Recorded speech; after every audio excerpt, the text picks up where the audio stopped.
25 जून 2015 को YouTube channel obscure horror corner ने sad Saturn नामक एक भयावह खेल को दुनिया के सामने पेश किया, इसके पहले 5 गेम प्ले वीडियो अपलोड करके। यह इंटरनेट पर खेल के अस्तित्व का पहला रिकॉर्ड था। पारंपरिक हॉरर खेलों के विपरीत सैड सैटर्न में कोई उद्देश्य, कोई दुश्मन और कोई समाधान नहीं था। इसके बजाय खिलाड़ियों ने धुंधले गलियारों में नेविगेट किया और खेल के दौरान कभी कभी गूढ़ प्रतीकों, ऑडियो और छवियों से घिरे रहते थे। यह एक ऐसा खेल था जो अन्य किसी भी खेल से अलग था। जो चीज वास्तव में सैड सैटर्न को अलग बनाती थी वह सिर्फ उसकी डरावनी वाइब नहीं थी, इसके पीछे छिपा घिनौना विकृत सामग्री था। खेल न केवल परेशान करने वाला था बल्कि इसमें राक्षसी और अवैध छवियों के आरोप भी शामिल थे। यह अंधेरी तंग गलियों का एक भूल भुलैया था जिसका कोई स्पष्ट उद्देश्य नहीं था। आप पहले व्यक्ति दृष्टिकोण से उनमें घूमते थे जबकि पीछे विकृत ऑडियो बजते थे। ध्वनियां जैसे उल्टा संगीत और विकृत चीखें अनियमित रूप से बजती थीं। कभी कभी धारावाहिक हथियारों के साक्षात्कार के टुकड़े भी दिखाई देते थे। समय समय पर खेल परेशान करने वाली छवियां पूर्ण स्क्रीन में दिखाता था। कुछ बस अजीब थे जैसे मूर्तियों के काले सफेद फोटो या गूढ़ प्रतीक। दूसरे बिल्कुल भयावह थे जैसे अपराधियों के मग शॉट, पंथ संदर्भ और गूढ़ लैटिन वाक्यांश। सबसे कुख्यात में से एक था जिमी सेविल की पुनरावृत्ति उपस्थिति, जो बच्चों के शोषण के लिए दशकों से कुख्यात एक बदनाम टीवी होस्ट था। उसका खेल में होना ऐसा लगा जैसे सतह के नीचे कुछ बहुत अंधेरा छिपा हुआ था। इसके ऊपर एक भूतिया बच्चा भी था जो कभी कभी गलियों में दिखाई देता था। ऑब्सक्योर हॉरर कॉर्नर का आखिरी वीडियो दिखाता है कि एक भूतिया बच्चा खिलाड़ी का पीछा करता है। बचने का तरीका नहीं। खेल तब समाप्त होता है जब खिलाड़ी उस भयानक मौन आकृति द्वारा पकड़ा जाता है। 7 जुलाई 2015 को चीजें और अंधेरी दिशा में गईं जब 4chan की पैरानॉर्मल बोर्ड पर गेम का डाउनलोड लिंक दिखाई दिया। इसे डाउनलोड करने वालों ने जल्द ही महसूस किया कि वे कुछ राक्षसी में शामिल हो गए हैं। क्लोन में अत्यधिक घोर था, विक्षत शवों की छवियां और यहां तक कि सीपी। अजीब रूप से गेम में मैलवेयर था जो कंप्यूटर को प्रभावित कर सकता था, कभी कभी इसे क्रैश कर देता था। ऑब्सक्योर हॉरर कॉर्नर के मालिक जैमी ने इस संस्करण से जुड़ाव नहीं माना, यह दावा करते हुए कि उनकी खेले गए संस्करण में कोई ऐसी अवैध सामग्री नहीं थी। फिर भी उनकी कहानी संदिग्ध थी और लोग सोच रहे थे कि उस पर भरोसा किया जा सकता है या नहीं। जैमी ने कहा कि उन्हें सैड सैटर्न डार्क वेब पर मिला। जी के नाम के एक अज्ञात उपयोगकर्ता ने उन्हें गेम लिंक भेजा। उनके अनुसार यह गेम एक गुप्त टॉर सेवा पर होस्ट किया गया था। खेल का असली फुटेज कहां से आया? लोग हैरान थे क्योंकि सभी ओरिजिनल लिंक नकली थे। लोगों ने सैड सैटर्न का अर्थ समझने में सालों लगा दिए। जिमी सेविल और भूतिया बच्चे इस बात का सबूत समझे गए कि खेल बच्चों के साथ दुर्व्यवहार के बीमार संदर्भ है। सैड सैटर्न का नाम लेड जेपेलिन के स्टेयरवे टू हेवन के उलटे ऑडियो से लिया गया है।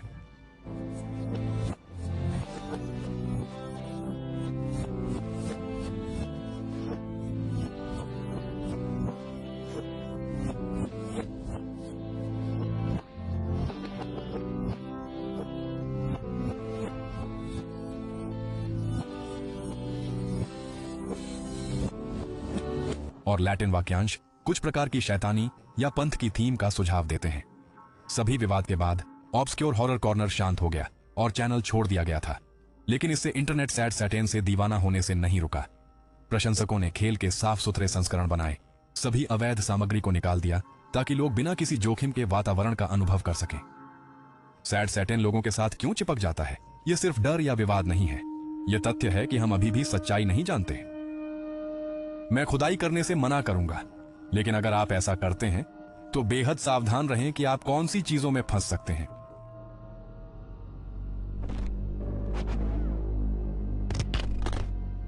– 2009 में रेडिट पर एक रहस्य शुरू हुआ जो जल्दी ही लेक्स टी क्वाइट पिलर्स सागा के रूप में जाना गया। यह एक विचलित करने वाला रहस्य है जिसका कोई समाधान नहीं मिला। कहानी रेडिटर रिलीजन ऑफ पीस से शुरू होती है, जिसे बाद में माइलो के रूप में जाना गया। वह विवादों से दूर नहीं था। इनफेमस जेल बेट सबरेडिट के मॉडरेटर माइलो के पास पहले से एक काली साख थी। r/जेलबेट अपने अवैध कंटेंट के लिए जाना जाता था और रेडिट द्वारा अंततः प्रतिबंधित कर दिया गया। लेकिन वह कहानी फिर कभी। माइलो खुद को युद्ध का अनुभवी बताता था, शीत युद्ध और नॉर्मांडी की लड़ाई में भाग लेने का दावा करता। लोग बंट गए थे, कुछ उसके ज्ञान से प्रभावित थे, बाकी उसके दावों पर शक करते थे। माइलो 80 वर्षीय होने का दावा करते हुए असामान्य रूप से सक्रिय रेडिट उपयोग करता था, जिससे संदेह बढ़ा।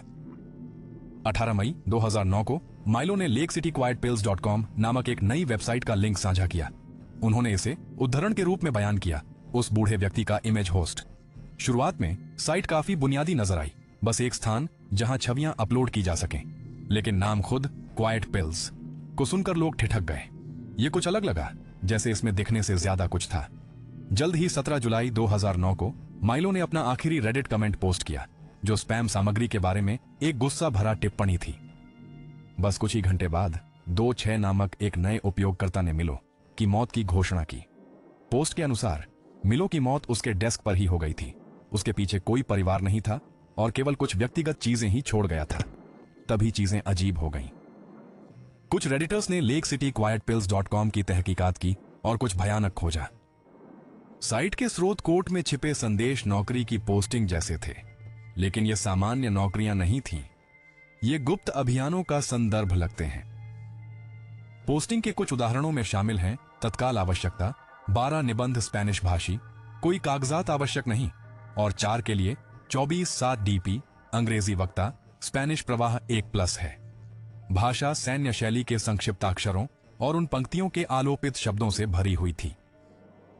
एक उपयोगकर्ता ने बताया कि संक्षिप्त रूप WW का अर्थ वेट वर्क या अधिक विशिष्ट रूप से हत्या होता है। यह कहानी 2010 में और भी जटिल हो गई, जब एक वास्तविक दुनिया की घटना सीधे lake city quite pills saga से संबंधित दिखी। 19 जनवरी 2010 को हमास के हथियारों के व्यापारी महमूद अल मबहू की दुबई के एक होटल में हत्या कर दी गई। उनका दम घोंटकर हत्या की गई, उन संचालकों की एक टीम द्वारा जिन्होंने देश में फर्जी पहचान का उपयोग कर प्रवेश किया था। यह उसी दिन हुआ जिस दिन का उल्लेख lakecityquietpills.com की स्रोत कोट में कथित पार्टी के रूप में किया गया था। इस साइट ने इस घटना के व्यय का विवरण दिया। होटल के कमरे, परिवहन और चिकित्सा आपूर्ति, कुल लागत $44,000 थी। व्यय की समय सारणी और पैमाने ने कई लोगों को यह विश्वास दिलाया कि यह कथित पार्टी वास्तव में हत्या के ऑपरेशन का आवरण थी। यह शुद्ध संयोग होने के लिए बहुत करीबी संबंधित महसूस हुआ। लोगों ने साइट की ओर भी गहराई से छानबीन शुरू कर दी। खाता 26 एक अन्य उपनाम एंजल 26 से जुड़ा हुआ था। यह हैंडल अन्य फोरम जैसे fark.com पर 2000 के दशक की शुरुआत से सक्रिय था। और भी एंजल 26 का ईमेल पता lakecityquietpills.com डोमेन से जुड़ा हुआ था। यह वास्तव में angel 2.6 @lakecityquietpills.com था। इन खातों की गतिविधियों ने एक गहरे जुड़े हुए समूह की तस्वीर प्रस्तुत की, जिनके सैन्य या अवैध संबंध थे। कुछ लोगों ने लेक सिटी क्वाइट पिल्स वाक्यांश की व्याख्या गोलियों के लिए एक उपमा के रूप में की। वाक्यांश लेक सिटी क्वाइट पिल्स को मिसौरी के एक रेमिंगटन गोला बारूद संयंत्र से जोड़ा गया, जो प्रतिवर्ष अरबों राउंड गोला बारूद का उत्पादन करता है। लोग सालों से बहस कर रहे हैं कि इसका मतलब क्या है। यह साइट शायद पेशेवर हथियारों का मुखौटा थी। कुछ का मानना है कि सैन्य भाषा और संदर्भ पूर्व सैन्य व्यक्तियों का संकेत देते हैं, जिन्होंने अपनी सरकारों से गद्दारी की। गुप्त खुफिया अभियानों का संबंध स्पष्ट है, लेकिन साइट की वास्तविकता अज्ञात है। 2010 के बाद lakecityquietpills.com पर अपडेट रुक गए और साइट अंततः ऑफलाइन हो गई। –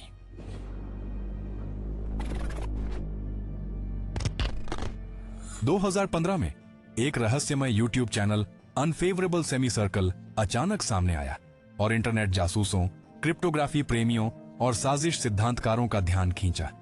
यह सिर्फ अद्वितीय सामग्री नहीं थी जिसने इसे अलहदा बनाया, बल्कि इसकी बहुतायत और विचित्रता थी।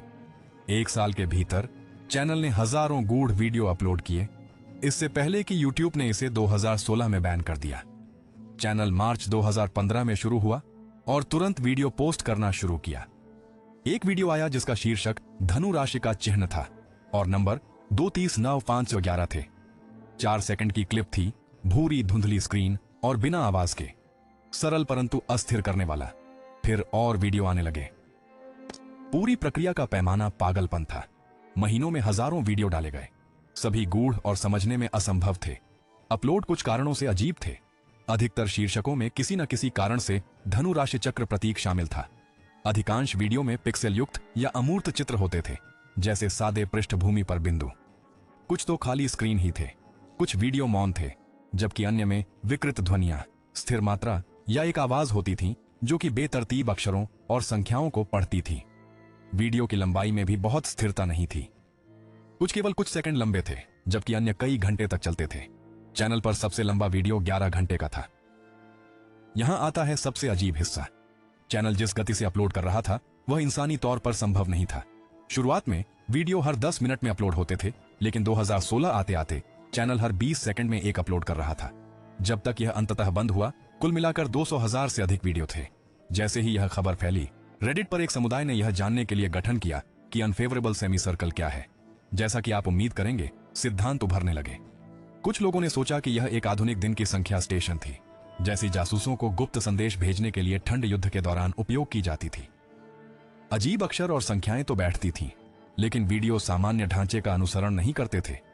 कुछ लोग सोचते थे कि ये एक ARG का हिस्सा हो सकते हैं, जिसमें खिलाड़ी विभिन्न प्लेटफॉर्म पर पहेलियां सुलझाते हैं। वीडियो को डिकोड करने के लिए डिजाइन किया लगता था, लेकिन अधिकांश ARG खिलाड़ियों को क्लू देते हैं, यहां ऐसा कुछ नहीं था। कुछ लोगों ने इसकी तुलना वेब ड्राइवर टॉर्सो से की, जो गूगल वीडियो गुणवत्ता का परीक्षण करता था। मुझे इस सिद्धांत पर शक है, क्योंकि डरावने दृश्य और ऑडियो गुणवत्ता के परीक्षण के लिए अनावश्यक लगते हैं। 2022 में किसी ने खुद को चैनल का निर्माता बताकर असंतोषजनक और शायद नकली स्पष्टीकरण दिया। उसका दावा था कि यह सब एक कला परियोजना थी, खासकर अमूर्तन और रहस्य का पता लगाने का तरीका। लेकिन मुझे इस पर विश्वास करना कठिन लगता है। कई लोग अटकलें लगाने लगे कि इन वीडियो का कोई गहरा उद्देश्य है, जैसे कि अवैध गतिविधियां, जासूसी या यहां तक कि मनोवैज्ञानिक प्रयोग। हजारों अपलोड्स में से कुछ विशेष रूप से महत्वपूर्ण नजर आए। उनमें से कई को लॉक एंड डीलॉक शीर्षक दिया गया था, जिनके शब्दों के सामने धनु राशि के संकेत थे।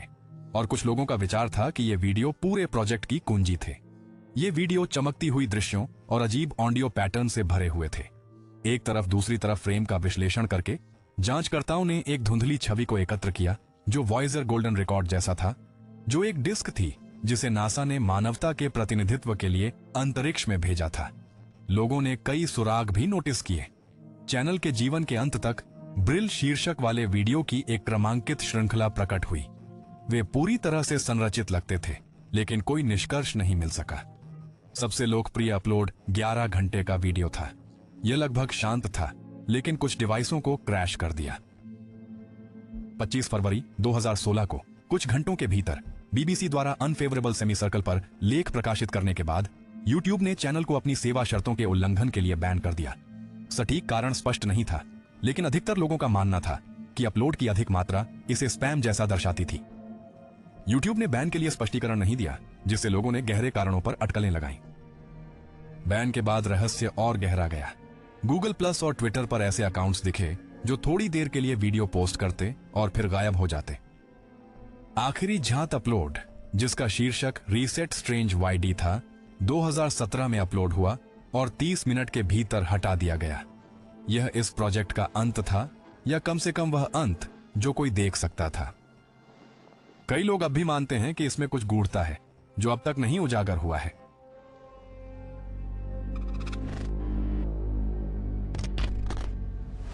अगर आपने इंटरनेट के इतिहास के अंधेरे कोनों की खोज की है, तो शायद आपको mortis.com की कहानियां सुनाई दी होंगी।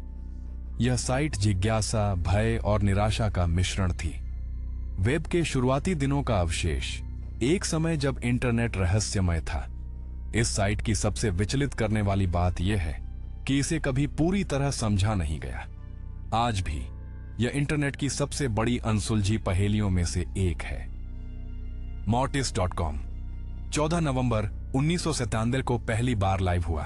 पहली नजर में यह साधारण सा काला वेब पेज था, जिसमें सफेद टेक्स्ट में लॉगिन मांगा गया था। कोई निर्देश, लिंक या अबाउट सेक्शन नहीं था। लॉगिन क्रेडेंशियल्स के बिना देखने के लिए कुछ नहीं था। यह अपने आप में असामान्य नहीं था। कई निजी वेबसाइटें इस तरह होती थीं,